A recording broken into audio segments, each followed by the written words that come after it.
Bonjour à tous, bienvenue dans votre émission matinale L'autre direct. Ce matin, j'ai le plaisir de recevoir Thibaut Vellard de la société Amaury Sport Organisation. Bonjour Thibaut. Bonjour.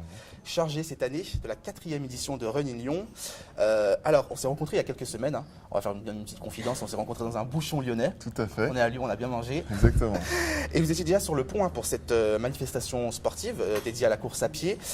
Thibaut Vellard, est-ce que tout est prêt pour ce dimanche 6 octobre? Alors tout est prêt, on a encore quelques jours pour affiner les derniers réglages, mais on va dire que tout est quasiment prêt, notamment sur les inscriptions. Là c'est plus que prêt parce que c'est terminé. Après l'événement, on est en train d'installer par exemple sur la place Bellecour, je ne sais pas si vous êtes passé, mais on est en train d'installer tout le village, donc le village sera terminé jeudi après-midi pour pouvoir ouvrir ses portes vendredi matin. Et les derniers réglages se font sur l'aménagement du parcours, sur l'installation des ravitaillements, etc. Mais tout sera prêt, je vous le promets, dimanche matin. Est-ce que c'était dur? Est-ce qu'il y a des contraintes techniques? Comment ça se passe justement au niveau de l'organisation? Alors effectivement, tout n'est pas facile. Heureusement, la ville nous facilite la tâche sur pas mal de points. Les travaux, par exemple, on peut très bien prévoir un tracé 6 mois en amont, mais on ne prévoit pas forcément les travaux qui vont arriver 6 mois après. Donc ça, il faut les vérifier en permanence. Aller regarder que tout peut passer à tel endroit, à tel autre endroit. Certaines zones qui peuvent être occupées par exemple les quais du Rhône, qui peuvent être occupées par des péniches, et du coup empiéter un peu sur les quais. Et ça, il faut prévoir, il faut anticiper ça pour les coureurs. Enfin, il y a plein de petits problèmes, mais qui sont juste des petits problèmes à régler. Et c'est ce qui fait aussi le côté sympa du job. Et si tout était trop facile, on s'ennuierait à organiser ça. L'objectif d'assaut était de réunir au moins 15 000 coureurs. Finalement, ils seront 20 000 dimanche au départ de la place Bellecour, répartis sur 3 courses, le 10 km, le semi-marathon et le marathon, le mythique marathon. Êtes-vous surpris par cet engouement populaire ? Alors on est surpris, oui et non. L'année dernière, il y avait effectivement un énorme engouement, il y avait eu 15 000 inscrits. Pour avoir discuté avec Michel Pacloglou, ils avaient refusé effectivement. Qui est le président de l'association Oxygène, tout qui organisait le marathon. Exactement. Qui lui avait déjà refusé pas mal de monde l'an passé, donc sur les 15 000, on pouvait penser qu'on aurait pu aller un peu plus loin. Donc effectivement, surpris mais qu'à moitié, les 20 000 c'est un super objectif. On avait fixé ça au début avec la ville quand on a repris l'événement, donc en février-mars. Un peu une parole en l'air en se disant bon allez on se fixe un objectif de rêve et finalement on a atteint ce rêve des 20 000. Donc c'est vraiment une super bonne nouvelle. Comment vous expliquez justement cet engouement des Lyonnais ou des Français peut-être pour la course à pied? La course à pied c'est un engouement général. Alors à Lyon peut-être pas plus qu'ailleurs, mais effectivement il y a un gros engouement sur la course à pied en général. On le constate sur toutes les courses. Les effectifs sont en pleine augmentation depuis 2, 3, 4 ans, mais ça partout dans le monde. Il y a un engouement autour du running parce que c'est un sport hyper accessible, qui est peu onéreux. Il suffit d'une paire de baskets, un short, un t-shirt. On peut aller s'entraîner tout seul ou entre amis. On a besoin de juste des rues de la ville ou d'un parc ou des quais ici. Enfin, c'est vraiment super accessible. Alors que si on prend un sport collectif, il faut réunir une équipe. Donc il faut que tout le monde soit disponible. Si on veut faire un sport type le tennis, il faut un terrain de tennis. Le running, c'est vraiment le sport accessible par excellence. Et peu onéreux. Donc c'est aussi, il y a une volonté d'être en bonne santé, en bonne forme, c'est dans la tendance du moment. Donc le running fait partie, rentre dans les plans de beaucoup de gens aujourd'hui. Et même on constate qu'il y a de plus en plus de gens qui couraient le week-end ou simplement pour se tenir un peu en forme, qui basculent de l'autre côté, qui maintenant s'inscrivent à des compétitions. Ça c'est nouveau. On a énormément de gens qui participent pour la première fois à une compétition sur nos épreuves. Donc ça c'est aussi un signe fort pour montrer qu'il y a vraiment un engouement autour du running. Et un coureur qui a participé à une course, a aimé l'ambiance, va faire venir un ami qui lui n'a pas forcément l'habitude de participer en lui disant viens partager un moment avec moi, viens profiter de cette ambiance-là. Et c'est ce qui fait aujourd'hui le succès de la course à pied. Est-ce qu'il y a un profil type d'un participant, par exemple au Run in Lyon? Alors le profil type du participant au Run in Lyon, on ne l'a pas encore dégagé, on a fermé les inscriptions lundi, donc le but c'est effectivement de connaître un peu mieux nos coureurs. Aujourd'hui on a des tendances qui se recoupent sur tous les formats d'épreuves, c'est-à-dire que le marathon c'est une population, on va dire plutôt autour de 40 ans. Parce qu'il faut quand même un peu d'expérience, il faut connaître son corps pour pouvoir participer à un marathon, c'est pas anodin. Alors que plus on raccourcit à distance, plus on a un public jeune. Sur du 10 km, on va tourner autour des 28-30 ans par exemple, et plus féminin aussi.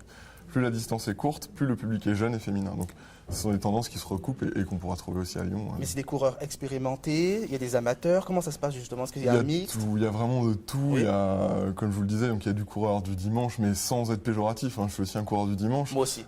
Voilà, et c'est quelqu'un qui n'a pas forcément un plan d'entraînement, qui va faire de la piste pour travailler sa vitesse, etc. C'est vraiment le coureur qui court pour le plaisir et qui se dit tiens, je vais passer en compétition en courant une course chronométrée. Donc on a cette population-là qui représente, je pense, la plus grande partie de nos coureurs. Et après, effectivement, on a des coureurs qui, eux, sont vraiment adeptes du chrono, on va dire, qui cherchent la performance et qui se retrouveront devant dans le peloton, qui vont jouer des coudes au début pour pouvoir prendre le départ le plus rapide. Et ça aussi, ça représente une petite partie de notre peloton. Donc il y a vraiment tout public, c'est ça qui est sympa aussi. C'est que chacun recherche un peu son objectif, mais le partage avec tous les autres qui n'ont pas forcément le même objectif. Donc ça, c'est... Alors c'est une émission interactive, les internautes peuvent poser des questions, hashtag LAD, l'autre direct. Cyril69 nous interroge surtout, pourquoi avoir arrêté à 20 000 participants? Alors déjà, il faut arrêter à un moment donné. Pourquoi? Pour quelle raison? C'est il y a des questions logistiques, effectivement, pour la gestion des dossards. Si on édite toujours de nouveaux dossards, c'est très compliqué à gérer à la veille d'une épreuve. Surtout sur des volumes comme ça. Si on a 1000-1500 coureurs, c'est plus facile à gérer, mais quand on passe un certain nombre, ça devient plus compliqué. Il y a aussi une histoire d'occupation des rues. Plus vous avez de monde, plus vous occupez les rues longtemps. Le départ là, va durer par exemple une demi-heure. Plus on augmente le peloton et plus le départ va durer longtemps, plus on occupe les rues longtemps. Et après, on s'est mis d'accord avec la ville sur une occupation de telle heure à telle heure. Et les 20 000 rentrent dans ce cadre-là. Et plus vous avez de monde aussi, plus il faut dimensionner en médailles, en t-shirt, en ravitaillement, etc. Donc nous, on avait anticipé ce chiffre de 20 000 en se disant déjà que c'était un très bel objectif.